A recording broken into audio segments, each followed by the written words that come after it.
హైదరాబాద్ విజయవాడ హైవేపై లారీని ఢీకొట్టిన bus driver పరిస్థితి విషమం, పలువురికి గాయాలు. ఎదురుగా వస్తున్న వాహనాన్ని తప్పించబోయి బోల్తా పడిన ఆర్టీసీ బస్సు, ఒకరు మృతి, 10 మందికి గాయాలు. బస్సును వెనక నుంచి ఢీకొట్టిన టిప్పర్ లారీ, ఎవరికి ఏమి కాకపోవడంతో ఊపిరి పీల్చుకున్న ప్రయాణికులు.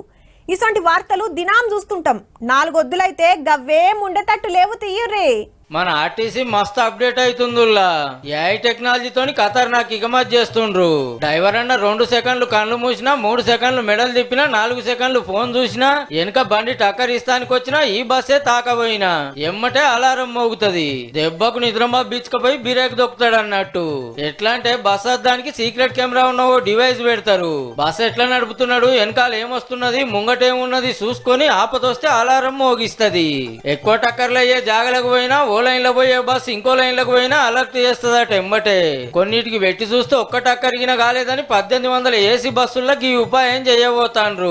పట్నం నుంచి బెంగళూరు, మద్రాసు, బొంబాయి, షిరిడి, నాగపూర్, తిరుపతి కాంచెల్లి అటు వరంగల్, ఇటు ఆదిలాబాద్ ఇట్లా చాలా దూరం పోయే లహరి, రాజధాని, గరుడ ఏసీ బస్సులనే గీ సౌలతి. ఏ తక్లీఫ్ లేకుండా పబ్లిక్ ను తీసుకుపోతుందని ఆర్టీసీకున్న పేరు ఇంకింత పెరుగుతుంది.